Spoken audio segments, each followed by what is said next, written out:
24 के चुनाव में जीत के लिए मोदी सरकार ने जहां एक ओर बिहार में सत्ता परिवर्तन कराया, वहीं दूसरी ओर महागठबंधन की सरकार झारखंड को भी अस्त व्यस्त करने का प्लान बनाया और जमीन घोटाले मामले में ईडी ने मुख्यमंत्री हेमंत सोरेन को गिरफ्तार किया। कहा जाता है कि अब वहां चंपई सोरेन मुख्यमंत्री का शपथ ग्रहण करेंगे। यानी बिहार और झारखंड को 24 के चुनाव में सत्ता प्राप्त करने के लिए टारगेट बनाया गया। बिहार की जो स्थिति हुई आपको ज्ञात है। बिहार में महागठबंधन की सरकार थी। नीतीश कुमार को फिर एक बार अपने साथ मिलाकर मुख्यमंत्री का शपथ दिलाया और भाजपा सत्ता में आ गई। उसी प्रकार झारखंड में जमीन घोटाले मामले में ईडी ने लंबी पूछताछ के बाद हेमंत सोरेन को गिरफ्तार किया। अब वहां विधायक दल के नेता चंपई सोरेन होंगे। इस तरह देश के कोने कोने में विपक्ष को निशाना बनाया जाता है भाजपा के द्वारा। भाजपा एक ही मंत्र लेकर चलती है, स्वयं को ईमानदार बताओ और दूसरे को बेईमान बताओ। कांग्रेस भी बेईमान, राजद भी बेईमान, झारखंड मुक्ति मोर्चा बेईमान, तृणमूल कांग्रेस बेईमान, सारे पार्टी चोर हैं, बेईमान हैं, लेकिन भाजपा ही केवल दूध की धुली हुई है। राम मंदिर का प्राण प्रतिष्ठा होते ही बिहार को टारगेट किया गया। बिहार के बाद झारखंड को टारगेट किया गया। अब झारखंड के मुख्यमंत्री को गिरफ्तार किया गया। आप सोच सकते हैं कि प्रजातंत्र में प्रजा के द्वारा चुने गए सरकार को अस्त व्यस्त करके क्या भाजपा निशाना साधना चाहती है। क्या 24 के चुनाव आते आते और भी विपक्षियों पर गाज गिरेगा। लंबी पूछताछ लालू प्रसाद यादव से रेलवे मामले में हुई, घोटाले में तेजस्वी यादव से पूछताछ हुई। अब लालू परिवार के अन्य लोगों से भी पूछताछ होने की बात कही गई है। झारखंड मुक्ति मोर्चा को इस तरह डिस्टर्ब किया गया। झारखंड सरकार को तंग और तबाह करने का प्लान सेट किया गया। इस प्रकार के किए गए कार्य से यह स्पष्ट होता है कि भारतीय जनता पार्टी 24 के चुनाव में अधिक से अधिक लोकसभा के सीट हासिल करने के लिए सरकार को अस्त व्यस्त करने में लगी हुई है। बिहार को हथियाने का काम किया। बिहार में जो रफ्तार थी नौकरी छात्रों को जिस प्रकार अभ्यर्थियों को मिल रहा था, उस पर अब चुनाव की घोषणा होगी तो ब्रेक लगेगा। लोगों के मंसूबे पर पानी फिरा।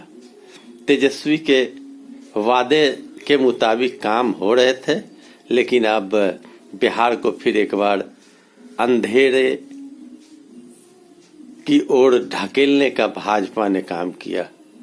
अब झारखंड में सरकार चल रही थी तो अब वहां के मुख्यमंत्री को गिरफ्तार किया गया। तो क्या हो रहा है इस भारत में?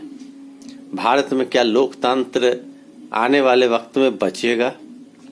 क्या भारत में केवल मोदी के नाम का परचम लहरेगा? राहुल गांधी भारत जोड़ो न्याय यात्रा लेकर घूम रहे हैं।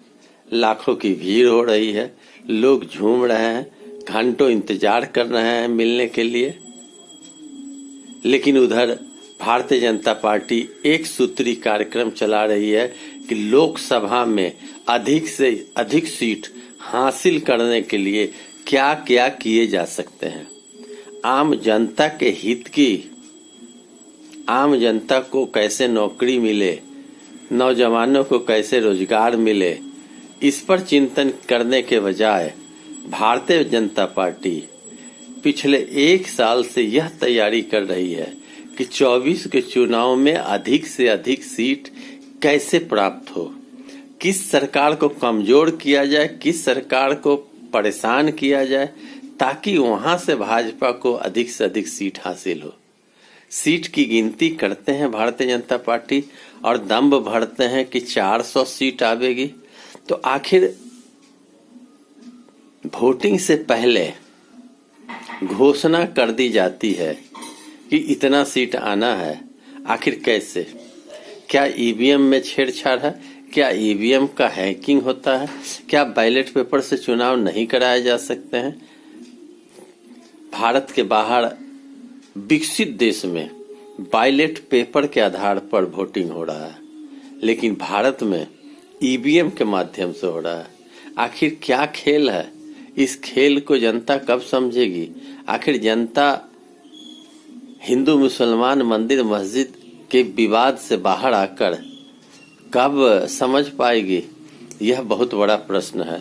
प्रजातंत्र में हर पार्टी को चुनाव लड़ने का अधिकार है, हर पार्टी को सरकार बनाने का अधिकार है, हर पार्टी को अपनी बात रखने का अधिकार है। लेकिन इस मोदी राज में मानो ऐसा लगता है कि केवल मोदी जी ही बोलेंगे और बाकी किसी को बोलने का अधिकार नहीं है। अब जनता को 24 में फैसला करना होगा। आखिर जनता ही मालिक है, जनता मत देती है, उस मत के आधार पर सरकार बनती है। क्या जनता के मत का महत्व है या जनता के मत बैलेट पेपर के बजाय ईवीएम में जाती है और वहां चेंज कर दिया जाता है? यह भी बहुत बड़ा प्रश्न है। क्या जनता मत अपने इच्छा अनुसार दूसरों को देती है और यहाँ भाजपा की सरकार बन जाती है? यह भी आरोप लगता है। जो भी हो, लेकिन बिहार और झारखंड को भाजपा ने टारगेट किया और उस टारगेट के मुताबिक वो सफल होते दिख रहे हैं। अब देखना है कि 24 के चुनाव में बिहार और झारखंड में कितनी सीट भारतीय जनता पार्टी को मिलती है। क्या जनता इस बात को याद रखती है या जनता भूल जाती है? जय श्री राम का नारा ही चलता रहेगा, राम जी अंगना आए हैं कि गाना ही बजती रहेगी, या महंगाई, बेरोजगारी, आर्थिक स्थिति में सुधार के लिए आम जनता सोचेगी? देखने वाली बात होगी। आप देख रहे हैं खबर बिहार 24। मैं विवेक का। वीडियो को लाइक करें, चैनल सब्सक्राइब करें। धन्यवाद।